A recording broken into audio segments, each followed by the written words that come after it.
Fannie Mae just announced that home sales in 2024 are expected to end at a 29-year low, all while inventory is sitting at a 4-year high. So it's left people wondering what is going on in the real estate market. And if you're considering moving to Maryland or you already live here and you're wondering if you should make a move, I think it's important that we compare the national trends to the local trends so you can see what's really going on. And a lot has happened recently in the US and in Maryland, with the results of the election now setting in and the Fed cutting the interest rate by another 25 basis points.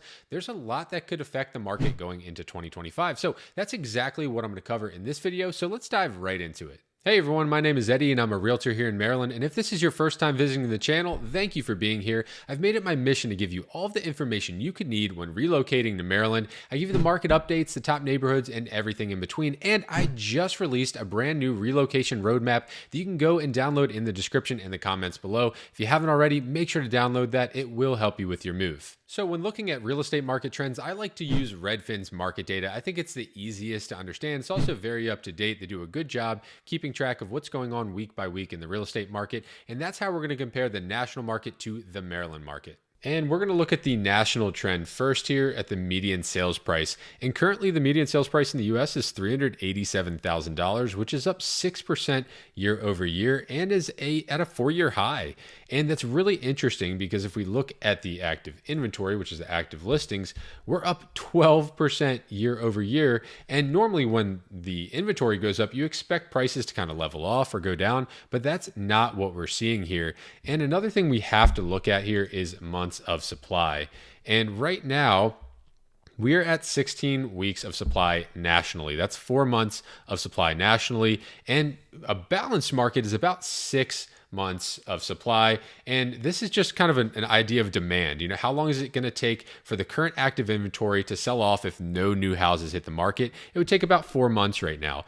A balanced market is 6 months. Anything over that is a seller's market. So we're not quite there yet to a seller's market, which is why we're seeing that median sales price increase. Now, Maryland, on the other hand, we're going to have to take a look at, and I'm going to be looking at DC Metro here because that is the market that the Maryland market trends with. So it's almost exactly the same as far as the numbers go, and this is the most accurate data for it. So let's go back to the median sales price here and see what's going on in Maryland. So we are sitting at a median sales price of $568,000, and we're up 8% year over year. So we're beating the US trend by 2%.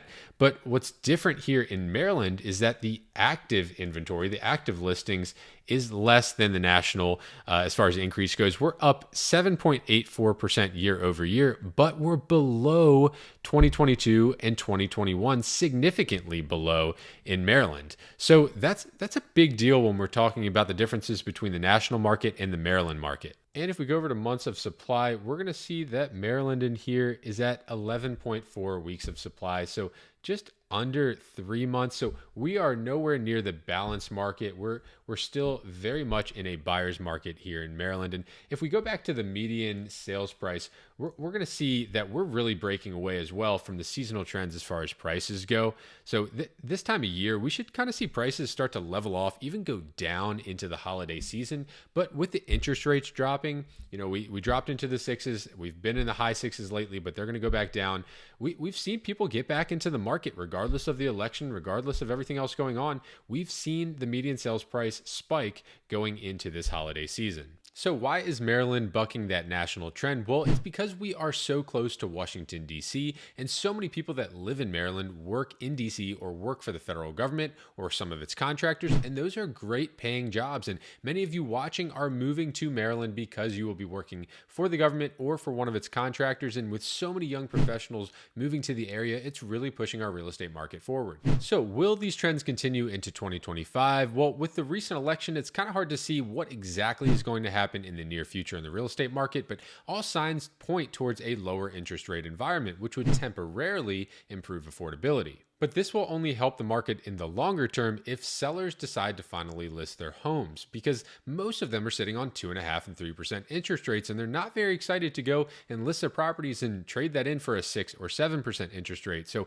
we have to see rates that are very attractive to these sellers to get them motivated to sell their homes. Because if they don't do that, the prices will skyrocket again. If inventory shrinks again, we're going to see prices go through the roof, and that's the last thing we need when we're seeing the worst affordability in our lifetime lifetime. And in my opinion, we need more incentives for buyers and sellers to get into the market. For sellers to want to sell their homes, even if it is a lower interest rate environment, they are worried about capital gains taxes. So if you don't have some kind of tax incentive for them to give up these homes, especially landlords that have extra homes that maybe they've been wanting to liquidate, and if they could just sell them to a first-time home buyer or a primary resident, they would be glad to do that, but they're worried about having that huge tax burden at the end of the year. If we can do something as far as giving a tax break to them, that would help with inventory as well. And for buyers, obviously you can do down payment assistance. That helps in the short term, but in the long term, it increases inflation. So there has to be something else to help buyers out, whether that's going and offering tax cuts or tax breaks for first-time home buyers like we did in years past.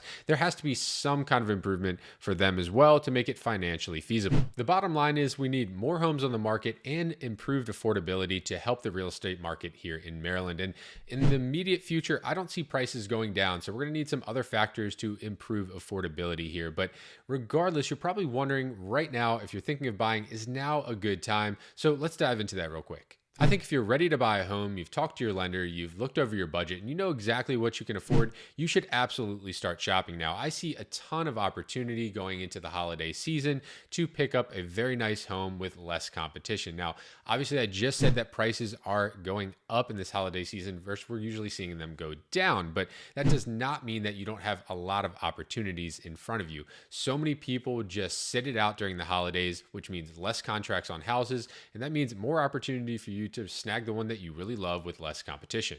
And I also think that trend of the rising median sales price will not continue all the way through January. I think we'll see a peak, and then around Thanksgiving, going into Christmas, it will drop back down again. I'd be very surprised if it didn't. So keep shopping. If you are already in the market, don't sit on the sidelines during this holiday season.